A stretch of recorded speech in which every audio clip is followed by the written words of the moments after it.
మళ్ళీ శాసనసభ సమావేశాలు కూడా స్టార్ట్ అయిపోయినాయి. ఈరోజు బడ్జెట్ మీద ఏదో మాట్లాడతామని చెప్పారు. అయితే శాసనసభలో వైఎస్ఆర్ కాంగ్రెస్ పార్టీకి ఎక్కువ సీట్లు లేకపోవడం, వాళ్ళకి ప్రతిపక్ష హోదా కల్పించకపోవడం, సో వైఎస్ఆర్ కాంగ్రెస్ పార్టీ 11 మంది ఎమ్మెల్యేలు శాసనసభకి అయితే వెళ్ళడం లేదు. శాసన మండలిలో వైఎస్ఆర్ కాంగ్రెస్ పార్టీకి మంచి మెజార్టీ ఉంది కాబట్టి అక్కడి నుంచి ప్రభుత్వాన్ని ప్రశ్నిద్దామని చెప్పేసి వైఎస్ఆర్ కాంగ్రెస్ పార్టీ డిసైడ్ అయ్యి శాసన మండలి ద్వారా ప్రతి ఒక్కరు కూడా ప్రశ్నిస్తున్నారు. కానీ శాసన మండలిలో ప్రత్యక్ష ప్రసారాలని కూటమి ప్రభుత్వం కంప్లీట్గా ఆపేసింది. కొన్ని సెలెక్టెడ్ ఛానల్స్ మాత్రమే లైవ్ ఇస్తుంది, మిగతా వాళ్ళకి ఇవ్వడం లేదు. శాసన మండలిలో ప్రత్యక్ష ప్రసారాల మీద కూటమి ప్రభుత్వం కొన్ని ఆంక్షలు కూడా విధించింది. లైవ్ ఫీడ్ ఓపెన్ సోర్స్ కంప్లీట్గా కట్ చేసింది.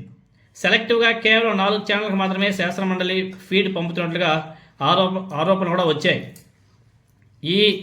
ఆ 4 ఛానల్ ఏవైతే ఉన్నాయో ఆ 4 ఛానళ్ళు కూడా శాసన మండలిలో కొందరు సభ్యులు మాట్లాడుతున్నప్పుడు మాత్రమే ప్రచారాలు టెలికాస్ట్ చేస్తున్నారంట. దీంతోనే మండలిలో ఏం జరుగుతుందో తెలియని గందరగోళ పరిస్థితి కూడా ఏర్పడిపోయింది. ప్రత్యక్ష ప్రసారాల మీద ఆంక్షలు చాలా అనుమానాలకు కూడా తావిస్తుంది. అదేవిధంగా బడ్జెట్ సమావేశాల ప్రారంభం రోజు శాసనమండలిలో వైఎస్ఆర్ కాంగ్రెస్ పార్టీ ఎమ్మెల్సీలో ప్రశ్నల వర్షం కూడా కురిపించారు. దీనికి నారా లోకేష్ నాయుడు గారు ప్రతిపక్ష సభ్యుల ప్రశ్నలకు సమాధానం చెప్పలేక నీళ్లు నమిలిన పరిస్థితి వచ్చింది.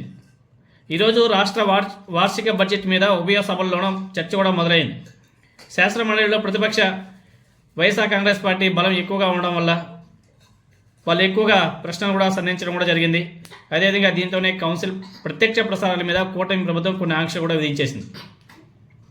ఇదిలా ఉంటే వైఎస్ఆర్ కాంగ్రెస్ పార్టీ ఎమ్మెల్సీల దెబ్బకి నారా లోకేష్ నాయుడు గారు మీడియా మీద ఆంక్షలు విధించారని చెప్పేసి వైఎస్ఆర్ కాంగ్రెస్ పార్టీకి సంబంధించిన ఎమ్మెల్సీలు నాయకులంతా కూడా ఆరోపణ కూడా చేస్తున్నారు.